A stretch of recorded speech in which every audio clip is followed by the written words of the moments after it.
파르도 석좌는 지난해 한반도 주변에는 소위 bloody nose, 그러니까는 코피 전략이라고 하는 북한에 대해서 이제 공격 가능성에 대해서 많은 공론이 벌어졌던 한 해였다면은 올해는 남북 회담 그리고 최초의 북미 회담이 이루어질 수 있는 상황까지 왔다, 이렇게 정리를 하면서 그렇죠. 이런 변화의 요인 중에 가장 돋보이는 것은 역시 문재인 대통령이다, 이렇게 설명을 하고 있습니다. 국제문제평론가이시죠. 인문결 연구소의 임상훈 소장, 어서 오세요. 네, 안녕하십니까. 오늘 어떤 외신을 좀 읽어볼까요? 네, 지난주 영자 시사 매거진인데요. The Diplomat 이라는 그 매체의 권위지죠. 예. 네, 그렇습니다. 브뤼셀 자유대학의 한국 석좌죠. 라몬 파르도 교수의 기고문이 실렸습니다. 예. 최근 눈 깜짝할 사이에 동아시아 정세가 변하고 있는 때에 지금까지 국제사회 많은 나라들이 펴온 대북 정책, 그다음에 현재의 상황, 이런 것들을 정리를 하면서 한국의 대북 정책을 평가하는 그런 글이었습니다. 네네. 요약을 하자면은 역시 압박과 관여 그 사이에서의 교차다, 이렇게 할 수 있는데요. 근데 이제 현재 한국 정부의 압박과 관여가 과거와는 다르다, 뭐 이런 내용이었습니다. 파르도 석좌는 지난해 한반도 주변에는 소위 bloody nose, 그러니까는 코피 전략이라고 하는 북한에 대해서 이제 공격 가능성에 대해서 많은 공론이 벌어졌던 한 해였다면은 올해는 남북 회담 그리고 최초의 북미 회담이 이루어질 수 있는 상황까지 왔다, 이렇게 정리를 하면서 그렇죠. 이런 변화의 요인 중에 가장 돋보이는 것은 역시 문재인 대통령이다, 이렇게 설명을 하고 있습니다. 문재인 대통령을 역시 중심에 놓고 보는군요. 네. 우선 그 라몬 파르도 교수, 어떤 사람이죠? 그 원래는 영국의 킹스 컬리지 런던 대학 교수였는데요. 그 우리나라에서 저기 처음으로, 유럽에 처음으로 그 한국 석좌를 만들었죠. 브뤼셀 대학이. 네. 그래서 브뤼셀 대학에다가 이제 그 자리가 만들어졌는데 유럽 처음입니다. 그래서 한국 석좌가 만들어지면서 임용된 것으로 지금 돼 있는데 유럽에서 보기 드문 한국 관련 전문가군요. 네. 그런데 이제 한국 정부의 대북 정책이 과거에 비해서 달라졌다라고 지금 아까 말씀하셨잖아요. 네네. 뭐가 달라졌다는 겁니까? 일단 관여와 협력에 레이저 같은 초점을 맞췄다, 이렇게 표현이 되어 있는데요. 파르도 석좌는 10년간의 보수 정권 이후에 들어선 문재인 정부가 그 이전에 진보 성향 대통령들, 그러니까는 김대중 노무현 대통령의 햇빛 정책을 따랐다. 근데 문 대통령은 차이점이 있다, 이렇게 밝힌 겁니다. 그게 중요하죠. 네. 과거 햇볕 정책과 어떤 차이가 있느냐. 햇볕 정책에 대한 비판을 인식하고 그 점을 보완했다는 건데요. 그러니까는 한국의 보수주의자들뿐만 아니라 진보주의자들 사이에서도 지난 여러 해에 걸쳐서 이 햇볕 정책에 대한 비판이 제기가 됐고, 그래서 이걸 인식하고 그 점을 보완했다, 이제 분석을 한 건데. 보완한 점이 뭐예요? 네, 이번 남북회담에 앞서서 북측에 무조건적인 양보를 하지 않기 위해서 많이 자제를 했다는 겁니다. 그러니까 대선 캠페인 당시에 문재인 대통령은 대북 경제 지원 재개를 공약으로 내세웠지만 이후에 경제 지원은 최소한에 머물렀다, 이 점을 들고 있는 겁니다. 그래서 이제 파르도 석좌에 따르면은 그 이유가 과거 진보 성향 정부에서 경제적 지원이 너무 컸다는 논리로 한국 사회에서 역풍을 맞았기 때문이라는 겁니다. 이른바 퍼주기 논란이죠. 네. 그래서 대북 지원 사업에 신중한 자세로 임하고 또 다음 달 정상회담 개최를 이 평양이 아닌 중립지역이죠, 판문점에서 한 것도 문 대통령이 이런 신중한 행보하고 관련이 있다는 겁니다. 판문점에서도 우리 남측 구역에서 하잖아요. 네. 다시 말하면 이 지금 단계에서 평양으로 가는 모습이 이 반대 세력에게는 그 북한 정권과 북핵 프로그램을 인정하는 것으로 묘사될 수 있는 그럴 가능성, 논란을 처음부터 차단하기 위한 것이라는 거죠. 그리고 이제 두 번째가 뭐냐면은 이제 미국과의 관계라는 겁니다. 그렇죠. 대미 관계인데 남북 문제가 항상 그랬듯이 남북 간의 문제로만 해결이 되는 게 아니라 미국과의 관계가 항상 중요시됐다는 걸, 이걸 인식하고 있다는 겁니다. 그러니까 과거 정부는 남북 관계가 잘 되다 보면 한미 관계가 틀어지는 경우도 있고 막 그랬었는데. 그랬죠. 문재인 정부는 그러지 않으려고 지금 노력하고 있다, 이거죠? 네, 그렇습니다. 그래서 이제 파르도 석좌는 한국의 대북 정책에서 대미 외교가 이제 결정적이기 때문에 문재인 정부도 이 점을 이제 중시를 하고 있다 이렇게 보는 건데 네. 과거 사례들을 잘 봐온 문재인 정부 특히 그 과거에 이제 노무현 대통령 당시 참모로 있었지 않습니까? 그렇죠. 그래서 한미 관계라는 변수를 바로 옆에서 봐왔기 때문에 네. 이런 경험을 해본 그 문재인 대통령은 미국과의 그 외교 관계에 최선을 다하고 있다 이렇게 보고 있다는 거죠. 네. 그래서 이런 예를 들고 있습니다. 북한이 한국 그리고 미국과의 정상회담을 갖겠다 이렇게 한 것을 두고 도널드 트럼프 미국 대통령 그다음에 그 트럼프 대통령의 최대한의 압박 정책 이게 주요했다 이렇게 문재인 대통령이 평가를 하지 않았습니까? 트럼프 대통령을 추켜 세웠죠. 그렇죠. 예. 이거를 이제 그 파라도 석좌가 들고 있는 겁니다. 예. 이제 미국과의 관계를 중시한다는 거죠. 그러면서 이 한국 정부가 대북 대응에 있어서 제재는 여전히 쓸 수 있는 도구의 일부로 남을 것이다. 이걸 거듭 밝히고 있는 것. 이것도 북한을 위한 메시지일 수 있지만 예. 미국을 향한 메시지일 거라는 겁니다. 그러니까 북한에 대해서는 제재와 압박 계속한다라는 건 미국 들으라고 하는 얘기다. 그렇죠. 그래서 이제 그렇게 하면서 이 햇볕 정책을 지속하는 데 걸림돌이 될 수 있는 것들을 사전에 제거하겠다 이런 의지를 보인다는 건데 예. 파라도 교수는 이 트럼프 대통령이 김정은과의 정상회담이 이렇게 빨리 동의할 줄은 아마 한국 정부도 미처 기대하지 않았을 수도 있다. 그렇겠죠. 이렇게 하면서 예. 하지만 이제 문재인 정부는 그 그러니까는 미국 측의 관계자들과 협의를 계속하고 이 북미 정상회담이 성사될 여건이 조성되도록 노력을 하고 있었던 점만은 분명하다 이렇게 평가를 하고 있습니다. 실제로 작년엔가 그 북한에 도발이 있을 때 문재인 정부가 바로 그 군사적 대응 행동을 네. 했지 않습니까? 그렇죠. 이런 것도 미국 정부에 신뢰를 주는 거였죠. 네, 그렇죠. 예. 근데 그래서 이제 북한에 대해서 또 미국에 대해서도 꾸준한 신뢰를 줬기 때문에 반년 동안에 탐색을 해오던 북한도 대화에 나설 수 있게 된 거고 또 미국도 들어선 한국 정부에 대해서 반신반의하던 이런 것 자세에서 대화를 한번 믿고 시도해 볼 수 있겠다. 이렇게 전환이 됐다는 거죠. 예. 뭐 이렇게 해서 이제 타임지가 지난해 보도했던 것처럼 네고시에이터 그러니까 중재자로서의 역할을 문재인 정부가 할 수 있는 그런 행동 반경을 만들었고 북한과 미국을 테이블 앞으로 앉게 할 수 있었다. 이렇게 이제 평가를 한 건데 네. 그래서 이제 파라도 석좌에 따르면은 이런 그 외교안보 정책이 일정한 방향으로 꾸준하게 이어지려면은 이 정권에 따라서 왔다 갔다 오락가락하는 게 아니라 모든 정치 세력이 대승적 차원에서 동의할 수 있는 그런 프로세스가 만들어져야 된다는 겁니다. 너무나 중요한 얘기죠. 네. 정권 바뀌면은 뭐 완전히 기존에 했던 정책 백지화되고 이런 거 이거 안 되는 거죠. 네, 그렇죠. 국익을 중심으로 해서 일치단결된 그런 지속적인 정책이 필요한 거죠. 네. 그래서 이 대북 정책에 있어서는 먼저 이 국민적인 합의가 이루어져야 하는 것이 이제 당연하고 그 바탕 위에서 이제 정치권도 한반도의 평화 문제만큼은 좀 일관성을 가져야 된다는 것이죠. 그래서 이 파라도 석좌는 지금 현재의 한국 정부의 대북 정책은 옳은 길로 가고 있다 이렇게 판단하는 것 같습니다. 예. 그래서 이렇게 얘기를 하고 있는데 뭐라고 하냐면은 앞선 두 보수 정부는 북한의 도발을 막지 못했다. 그리고 핵무기 개발도 막지 못했고, 근데 그러면서 또 이 남북 접촉은 단절시켜 버렸던 그런 오류를 범했기 때문에 그래서 이제 한국 정부의 지금 현재의 대북 그 관여 정책이 국민들로부터 지지를 받고 있다 이렇게 진단을 하면서 네. 국제 사회에서도 이제 많이 지금 지지를 보내주고 있기 때문에 현 정부는 이런 국민적인 그리고 국제적인 이런 지지 이런 걸 바탕으로 해서 특정 정파의 대북 정책이 아니고 한국의 대북 정책을 만들어야 될 것이다 이렇게 주장을 한 겁니다. 그렇게 특정 정파 대북 정책이 아닌 한국의 대북 정책을 만들 방법까지 제시합니까? 뭐 몇 가지 예는 들고 있습니다. 예. 그러니까 요컨대 이제 햇볕 정책이 북한을 포용한다는 점에서 설득력은 있지만은 반대로 남한의 보수 세력이 등을 돌리고 있고 맞아요. 그렇다고 또 북한에 대해서 강경 압박 제재를 하면은 북한과의 대화는 더 멀어지기 때문에 북한뿐만 아니라 남한의 보수 세력까지 포용할 수 있는 햇볕 정책이 나와야 된다. 이렇게 주장을 하는 겁니다. 예. 그래서 이제 이미 현 정부에서도 그런 가능성이 있다. 이렇게 이 파라도 석좌가 보고 있는데 네. 예를 들자면은 이번에 그 대북 특사단의 경우에 정의용 청와대 국가안보실장 그다음에 서훈 국정원장을 투톱을 하는 팀 구성 그랬죠. 이게 그 안보 차원에서 보자면은 비교적 보수적으로 간주된다라고 할 수 있다는 겁니다. 예. 그래서 이런 걸 봤을 때 이번 이 정부의 대북 정책은 관여 그러니까는 적극적 대화에 중심은 두고 있지만 관여가 유일한 옵션은 아니다.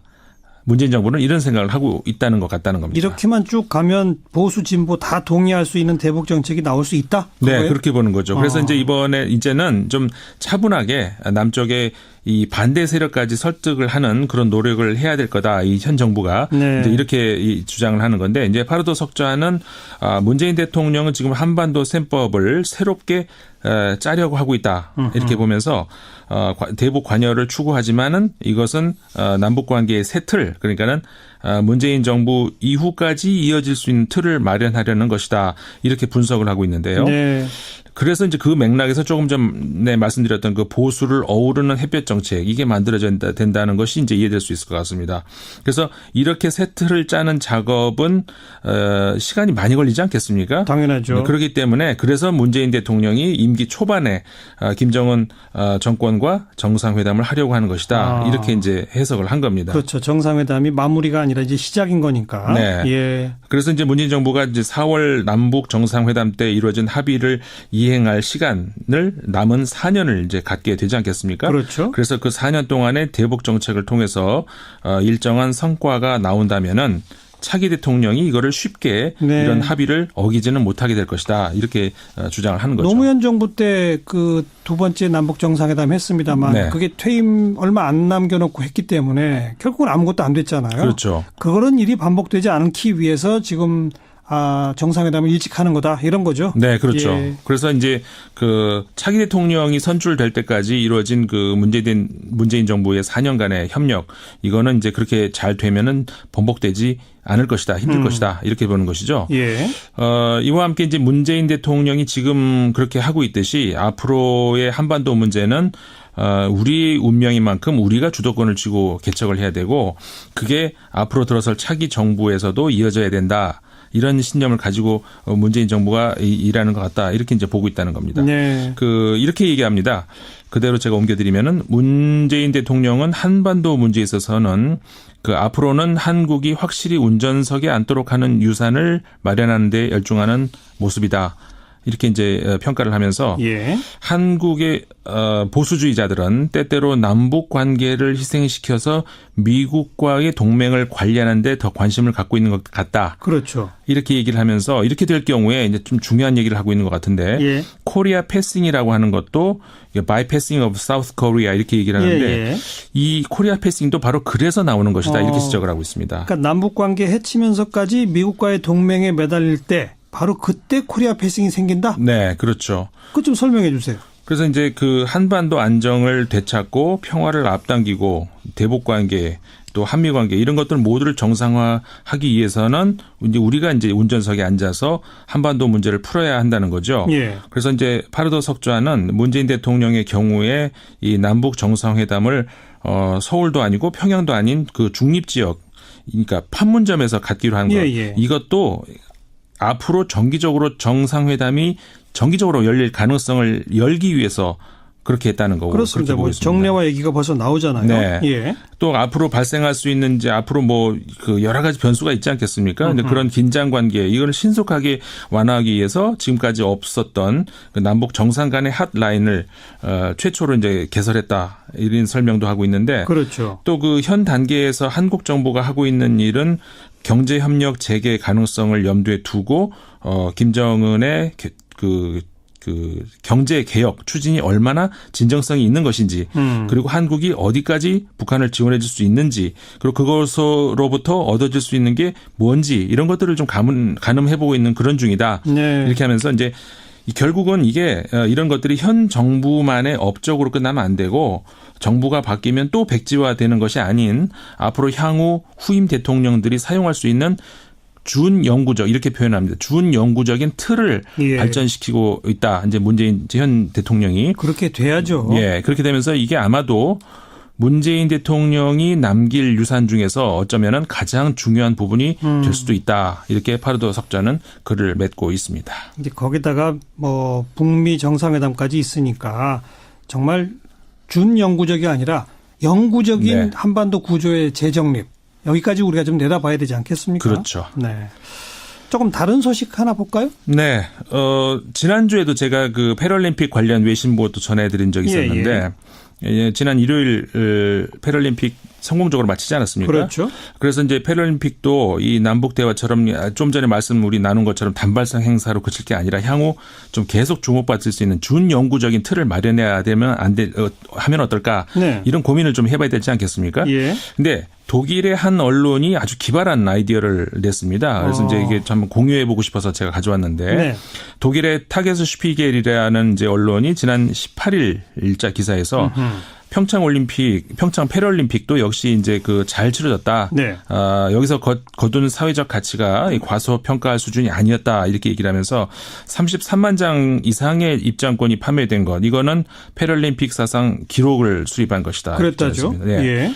이제 뭐 우리 대통령도 특별히 생방송 분량을 좀 늘려달라고 방송국에도 요청하지 않았습니까? 그랬죠. 공무원들도 업무 시간에도 관람하도록 하고 이런 거 있었는데, 예. 이 신문은 이 패럴림픽 조직위가 입장권의 가격을 낮춘 것, 그다음에 학교에서 단체로 관람하도록 한 것, 이런 것들을 굉장히 높이 평가하더라고요. 네. 그러면서 이제 대성공했다 이렇게 평가를 하면서 앞으로도 더 많은 인정을 받기 위해서 이게 이번으로 끝날 게 아니라 예. 이 패럴림픽을 올림픽 이후에 열지 말고 올림픽하고 동시에 개최하는 것, 이거 고려해 볼 수 있다. 올림픽과 패럴림픽을 동시에. 네, 올림픽 지금 끝나고 하지 않습니까? 예. 그러지 말고 같이 하자는 거죠. 아하. 그래서 같은 경기장에서 같은 관중 앞에서 장애인과 비장애인이 같이 스포츠 축제를 동시에 개최하면 어떻겠느냐. 이거 좋은 아이디어인데요. 그러니까 이거 저는 이 기사를 보면서 개인적으로 아주 찡하는 전율이 오더라고요. 네. 이렇게 했을 때 정말 올림픽의 정신, 그다음에 인류의 가치가 더 빛나지 않겠습니까? 그렇죠. 네.